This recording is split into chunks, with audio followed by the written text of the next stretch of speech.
Anthropology was born in a specific society, Western Europe, at a specific time in the 18th and 19th centuries. It grew out of a desire to explain the nature and origins of man in time. So let us look first at concepts of time as studied by anthropologists in various kinds of society, to see how our ideas of man in time are shaped. So firstly, tribal societies. Some of the features of time in tribal societies have been summarized by Edmund Leach. He says, "In some primitive societies, it would seem that the time process is not experienced as a succession of epochal durations at all. There is no sense of going on and on in the same direction, or round and round the same wheel. On the contrary, time is experienced as something discontinuous, a repetition of repeated reversal, a sequence of oscillations between polar opposites.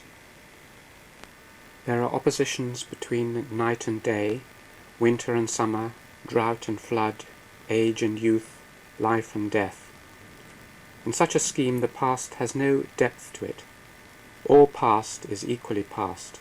Contrast with our own system of time is noted by Mircea Eliade when he writes, "Archaic time is cyclical, periodic, unhistoric.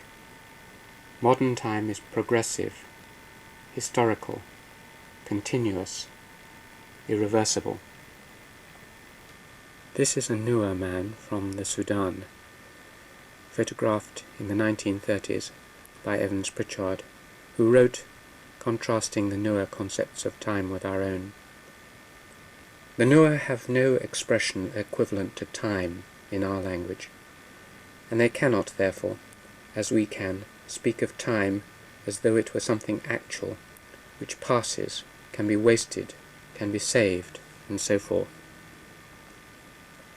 What Evans Pritchard showed was that time was related to Nuer technology and material culture, to the way in which they moved from the dry weather to the wet weather camps, and hence everything was related to their normal way of life.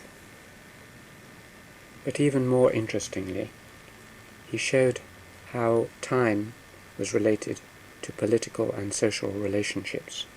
As he put it, beyond the annual cycle, time reckoning is a conceptualization of the social structure, and the points of reference are a projection into the past of actual relations between groups of persons. It is less a means of coordinating events than of coordinating relationships, and therefore mainly a looking backwards, since relationships must be explained in terms of the past. If we try and conceptualize this in a diagram, there are two ways we could do it. One is to see time as a short cycle, in other words a circle starting at a certain point, coming back to the same point over the life cycle, over the year, over the months, over the day.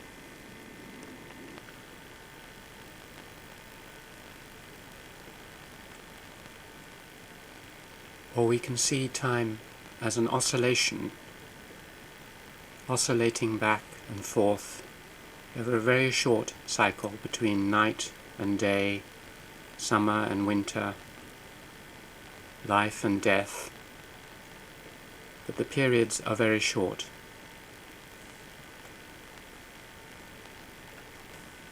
And above all, we must remember that the depth of time, history, the past, and concepts of the past are shown to be related to the power relations in the existing society and the social relationships between individuals and groups on the ground in the present.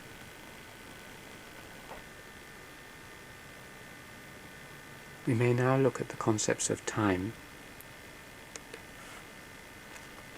for several thousands of years up to about the 16th century. The invention of writing through such early Egyptian hieroglyphs as this, or in other forms, allowed the past to be lengthened, to be stored up, and made history become possible.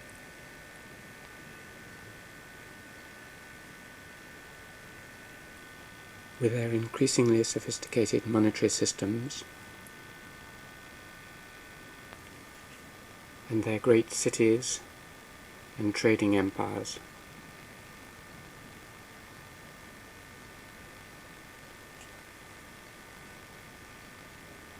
the ancient peasant civilizations were still ultimately dependent on the land, on agriculture, and on the products of the peasantry.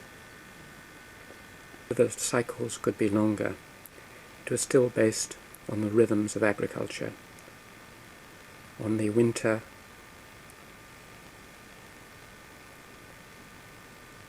on the sowing in springtime,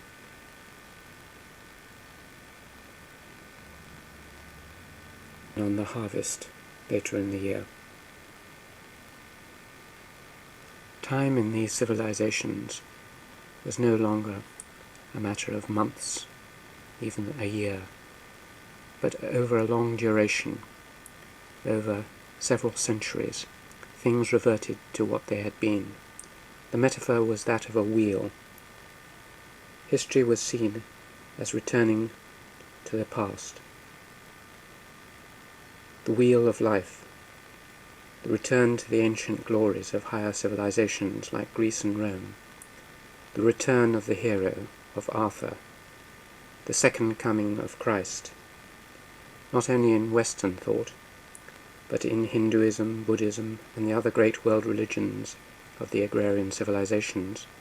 There was a cyclical element, reincarnation, rebirth, the wheel of life.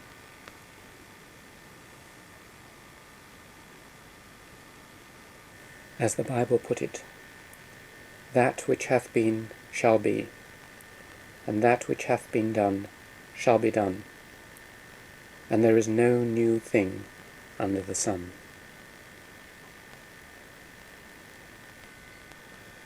Writing of the Kabylie of Algeria, the anthropologist Bourdieu says, "The profound feelings of dependence and solidarity towards that nature whose vagaries and rigours he suffers, together with the rhythms and constraints to which he feels the more subject, since his techniques are particularly precarious, foster in the Kabylie peasant an attitude of submission and of nonchalant indifference to the passage of time, which no one dreams of mastering, using up, or saving." How, we may wonder, did a civilization, for the first and perhaps unique time, break out of the long cycles of time and begin to conceive that there could be progress, advance, development, evolution? To this question we will now turn. We may take the questions that anthropologists have asked about tribal and peasant societies and ask the same questions about capitalist, urban and industrial societies such as the one we live in. These questions are: how do the general models of time and history and development look, and how are they related to other features of a civilization? If we do this, we may very broadly discern three major eras, or paradigms as they're often called, in theories about time, change and history.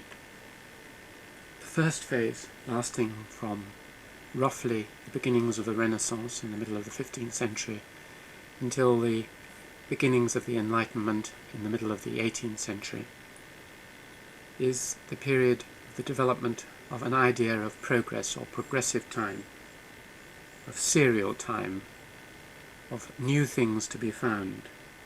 Time begins to look not like a circle or wheel, but like an arrow, a flowing river. A machine or clock is the image that is used, and it is often called Newtonian time. It is irreversible and linear. The next major phase, from the middle of the 18th century until about the end of the 19th century, is that of progressive evolutionism, evolutionary time, stages A, B, C, D, time moving along a moral, technological, intellectual, social dimension from lower to higher, which reached its epitome, of course, in Darwinian evolutionism.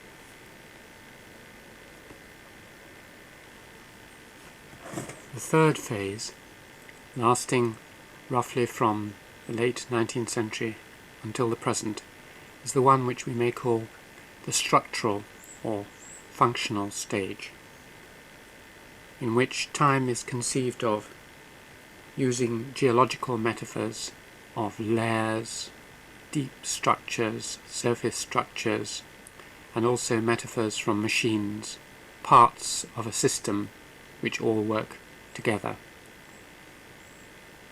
These are the three major conceptions of time in Western civilization over the last 500 years. Let's look at them in a little more detail. That a great change took place between the 15th and 17th or 18th centuries in concepts of time cannot be doubted.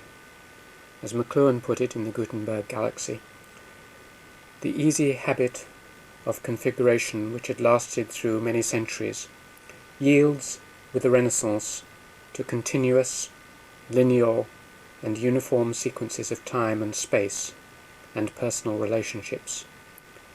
A new linear world is born. But why? As Keith Thomas puts it, the reason for the replacement of this cyclical view of history by a linear one is one of the great mysteries of intellectual history. We may just note one or two possible causes. In his inaugural lecture in 1895, the historian Lord Acton wrote, "In those days," speaking of the 15th and 16th centuries, "Columbus subverted the notions of the world and reversed the conditions of production, wealth, and power. In those days, Machiavelli released government from the restraint of law. Luther broke the chain of authority and tradition at the strongest link, and Copernicus erected an invincible power that set forever the mark of progress upon the time that was to come. After many ages, persuaded of the headlong decline and impending dissolution of society, and governed by usage and the will of masters who were in their graves, the 16th century went forth armed for untried experience, and ready to watch with hopefulness a prospect of incalculable change." Acton mentions a few of the intellectual reasons lying behind the change. We may turn to some of the technological reasons that lay behind even these intellectual reasons. One of them was the discovery of the printing press, as represented in this famous Gutenberg Bible of 1454. The printing press gave specific dates to ideas and gave a linear concept to them. So the invention of the mechanical clock in Western Europe in the 13th century, and its spread in the 14th and 15th centuries, gave a precision to time, as in this painting in 1450. 16th century men could begin to feel that they were progressing After all, the ancients had not had the printing press, nor had they had mechanical clocks, nor had they had an effective weapon based on gunpowder.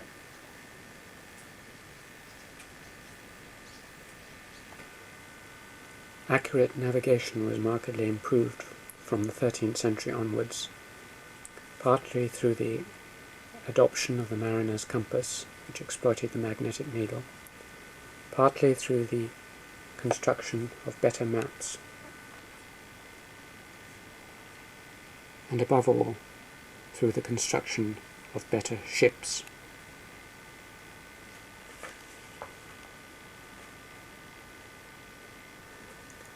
Thus began, in 1496, with the discovery of the New World by Christopher Columbus, what is known as the Columban Age, the age of massive European overseas expansion, which in turn influenced all the concepts of time and space in man.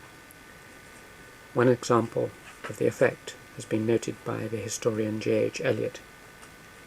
The discovery, conquest, and conversion of the New World did much to reinforce the linear and progressive as against the cyclical interpretation of the historical progress.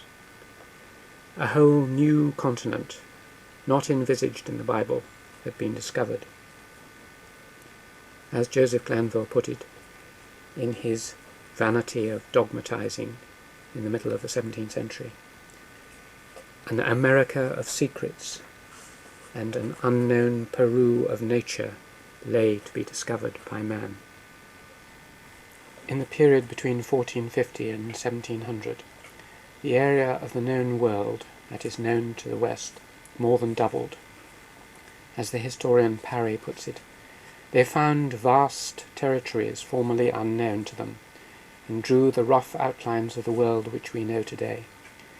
The age saw the most rapid extension of geographical knowledge in the whole of European history.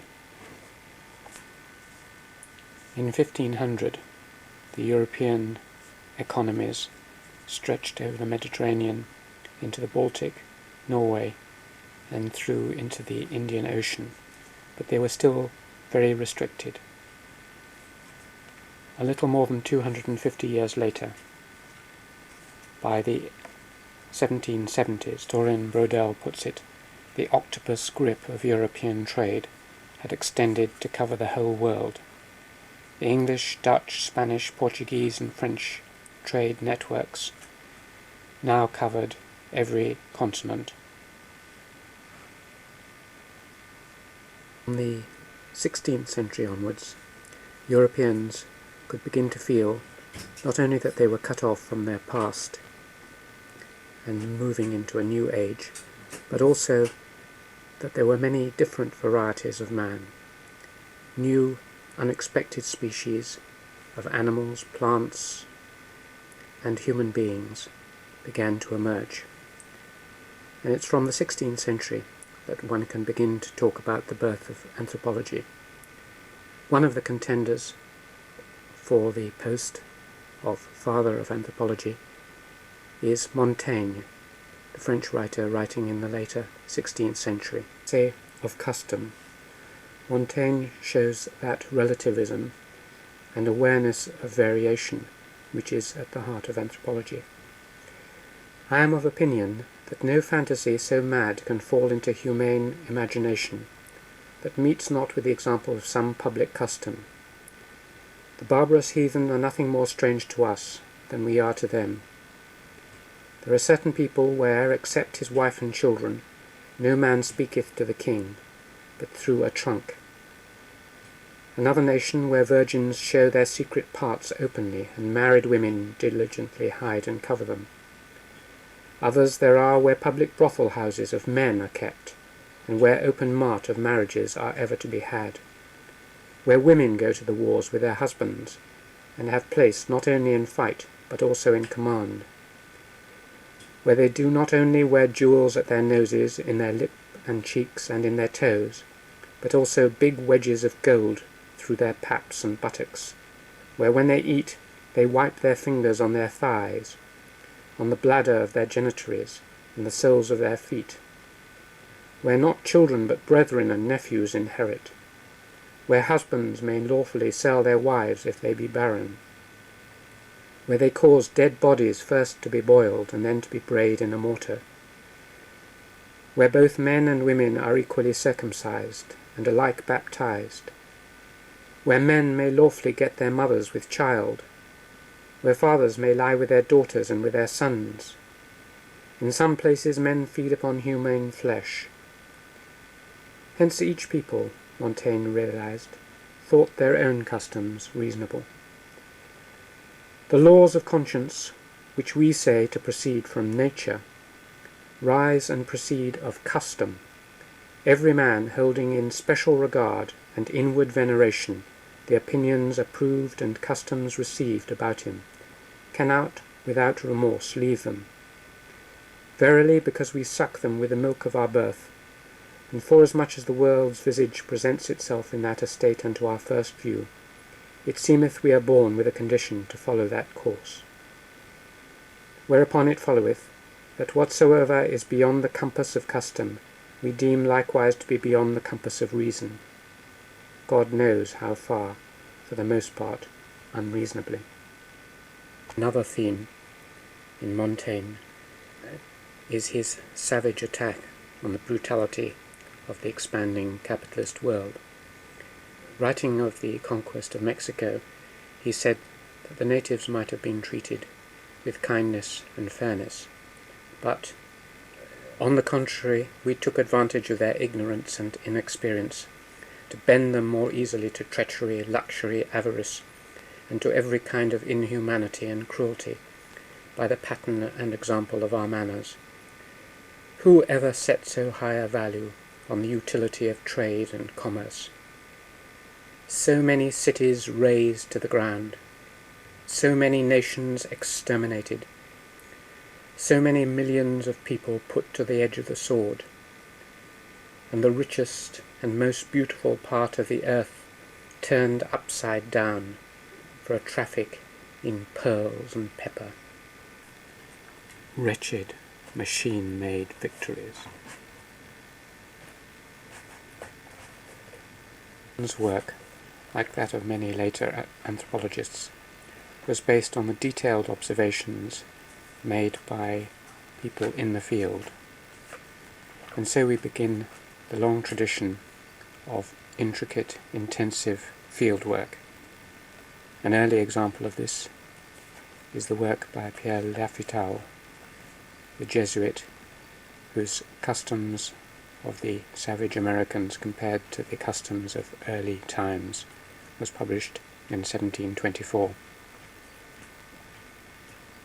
The growth in knowledge and complexity can be shown by comparing this 15th century map, based on Greek cosmography, and a map of the world published in Amsterdam in about 1750.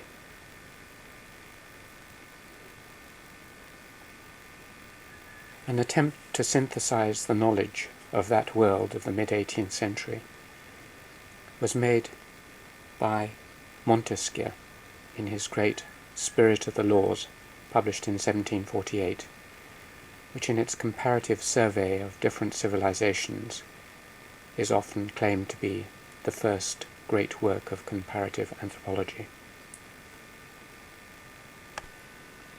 A Europe which had started the period on the defensive against the onslaughts of the Arabs and other civilizations,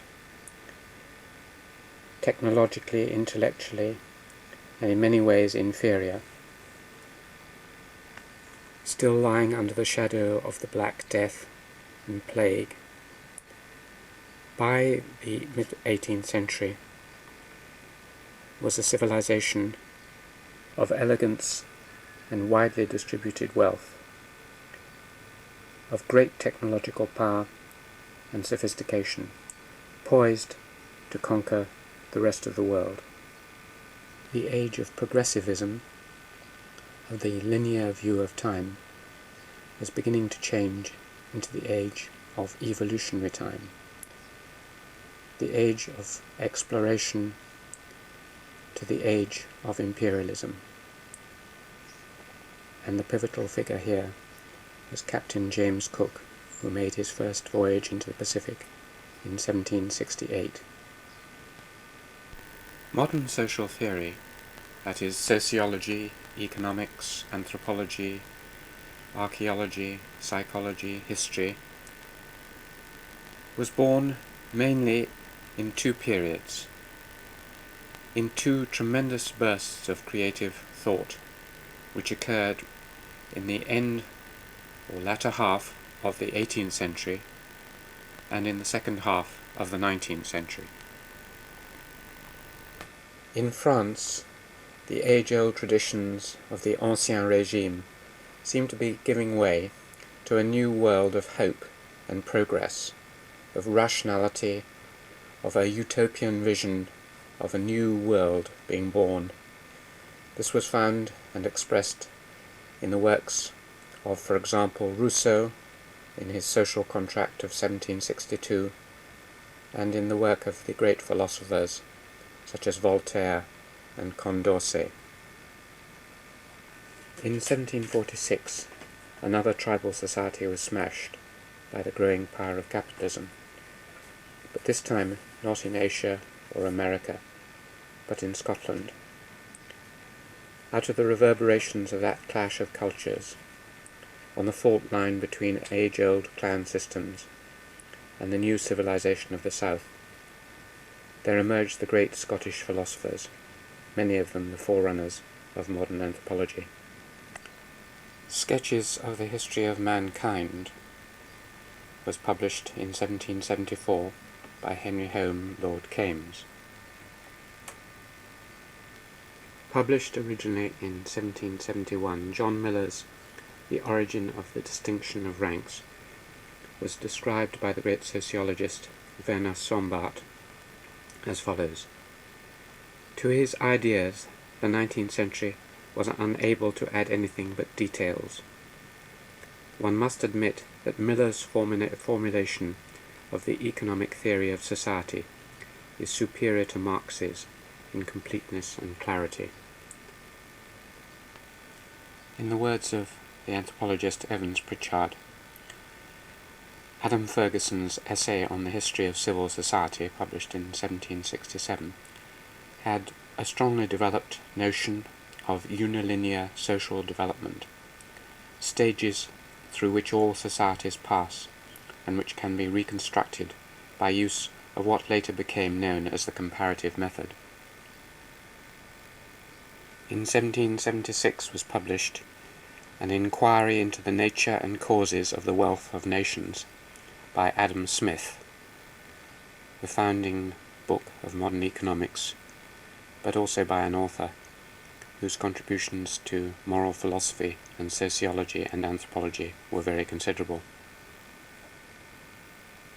In 1739, David Hume published A Treatise of Human Nature, being an attempt to introduce the experimental method of reasoning into moral subjects, one of his many great works. The list goes on and on, but the important thing to remember is that by the 1790s, a wide comparative view of the stages of the progression of human societies had already been elaborated in Scotland and in France. The vast array of new comparative information and the growing feeling that time and space were spreading out at great speed did not only affect the social theorists. Many of the key ideas in modern biology, archaeology, and geology began to be laid in place, for example, by Erasmus Darwin, Darwin's grandfather, who foreshadowed much of the Darwinian theory. New political ideas found their expression in a new political body, the American nation, where the Declaration of Independence was made in 1776. Then, suddenly, the roof collapsed. The confidence, the optimism, the ideas of progress were met with a shuddering reversal in the 1790s, when all the ideas of equality, fraternity, were drowned in blood in the French Revolution.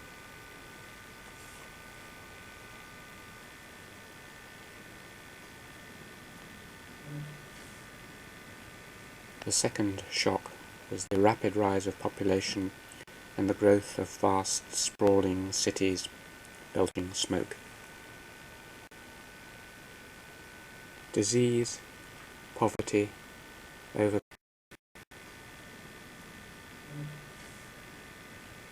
The second shock was the rapid rise of population and the growth of vast, sprawling cities belching smoke. Disease, poverty, overcrowding seemed to blight the hope of progress, equality, and liberty. The prophet of the new realism and pessimism was Thomas Malthus, who in 1798 published his essay on population, which returned to a cyclical view, showing that resources grew gradually, rapidly, and man was doomed to endless crises of subsistence, famine, pestilence, and death.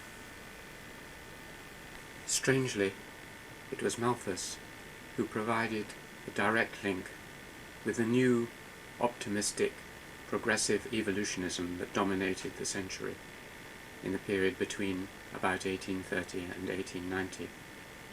For it was on reading Malthus's essay on population that Darwin first struck on the idea of the origin of species. Charles Darwin's Origin of Species, published in 1859, was but the greatest of many of the intellectual foundations of the new evolutionism. For everywhere, evolution was in the air, and the fact that Darwin, Wallace, Herbert Spencer, Robert Chambers, and many others simultaneously, more or less, came on the same idea, shows that we are dealing with something wider and deeper. In his voyage round the world on the Beagle, Darwin began to see time spread out over millions instead of merely thousands of years. His theory and other theories were an attempt to try and put order into this vast new chaos of information. In the words of Ernest Gellner, evolutionism was more than a mere theory. It was a philosophy, a theodicy, a moral vision, a surrogate for religion. It saw in evolution and progress the key notions in which human life was to be interpreted and human suffering justified. These notions did not merely explain, they conferred moral meaning and order on the world. As in the simplest societies, the reasons for the change in theoretical systems were partly technological. Behind them lay the power of the new industrial machine, the steam engine, not only driving the factories, but opening up the major continents.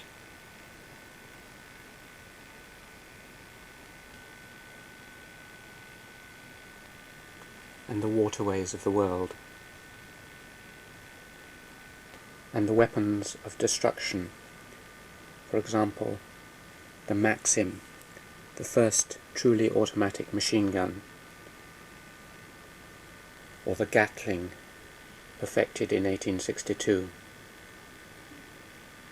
firing 350 rounds a minute. Evolutionism was the doctrine of empire. In the words of Leonard Woolf, behind the capitalist, the trader, the manufacturer, and the financier who had emerged from the Industrial Revolution stood the highly organized, efficient, powerfully armed, acutely nationalist modern state. Sometimes deliberately, and sometimes haphazardly and unconsciously, the power of this terrific engine of force and government was invoked by the capitalist to aid him in developing or exploiting the other continents. The effect was stupendous. There was a sudden, rapid, and ruthless world conquest on a scale such as previously was unknown in human history.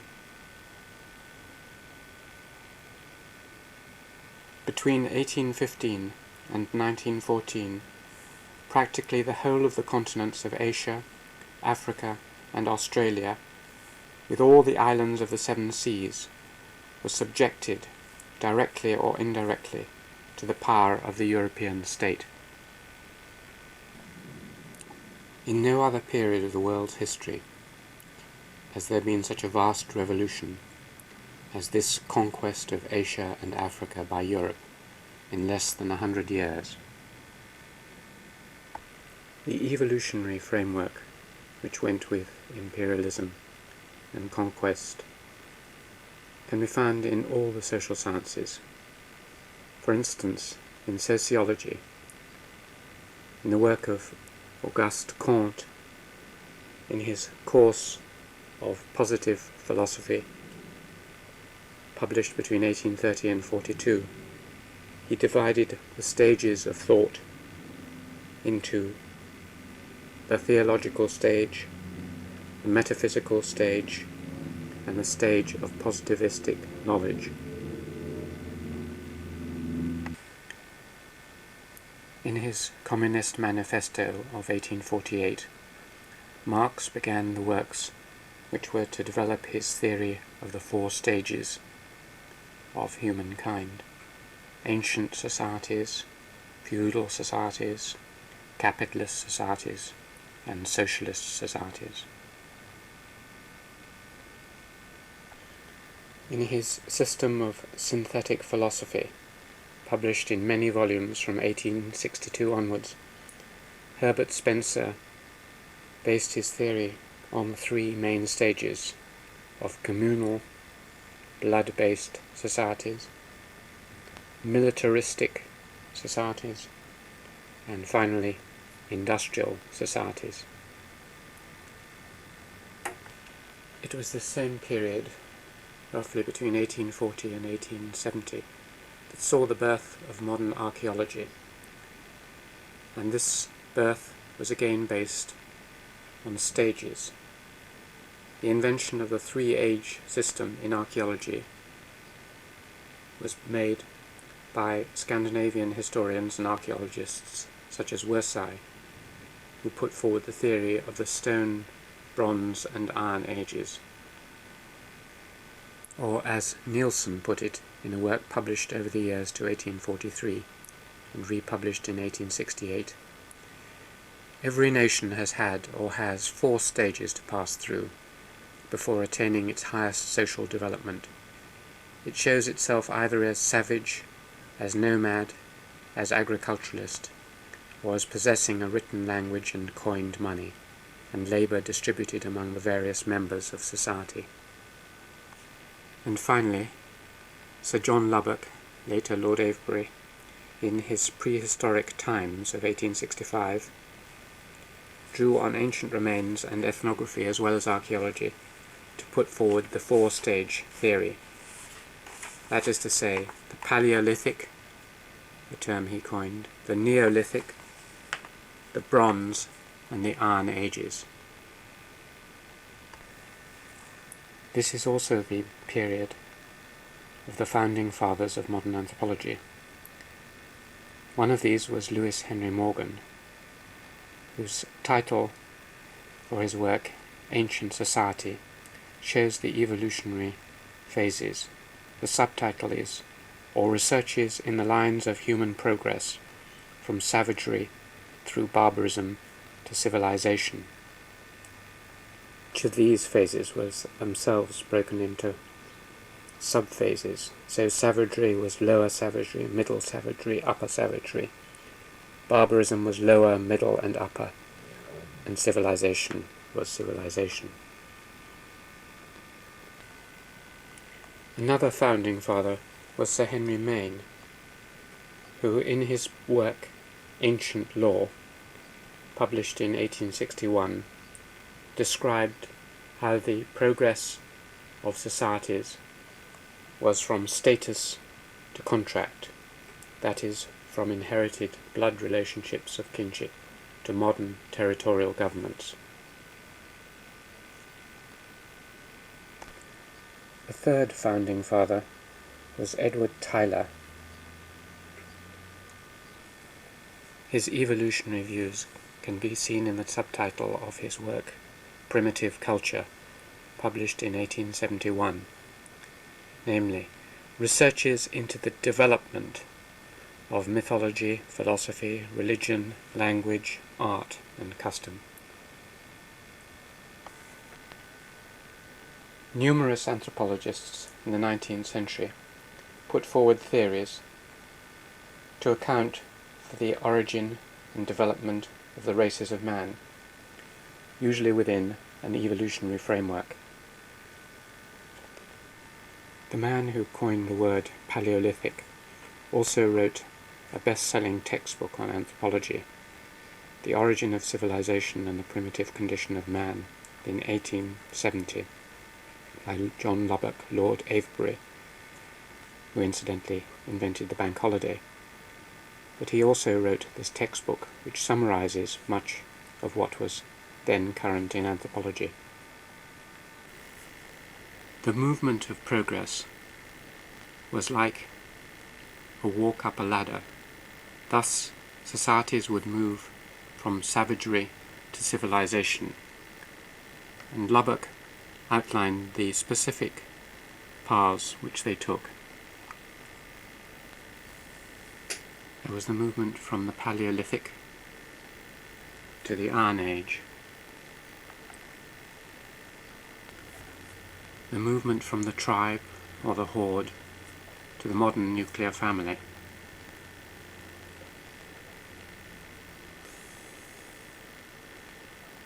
from a situation where there was no individual love marriage to modern individualistic marriage, from a preference for leisure to a modern Protestant work ethic,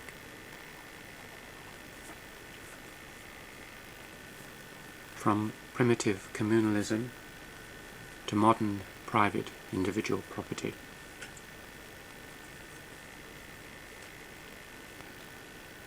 As Avebury said, in fact, I believe that the lower races of men may be said to be deficient in the idea of right. In his chapter on religion, Avebury endeavours to trace up the gradual evolution of religious beliefs, beginning with the Australians and their animism, then fetishism, then totemism, then shamanism, then idolatry, and then true religion.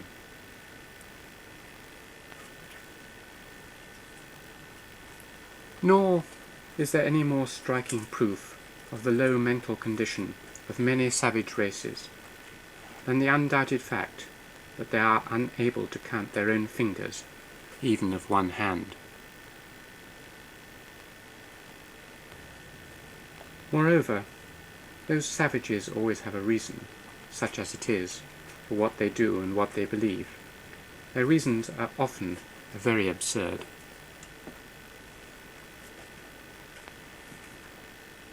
Savages were naked. Civilized men and women wore clothes.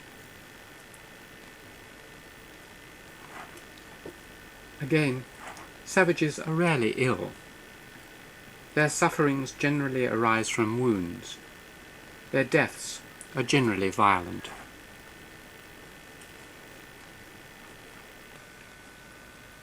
This is an oversimplified view of the arguments of Avebury, just as Avebury oversimplified 19th century anthropology. Many of those in the period gave a sympathetic account of non-Western peoples.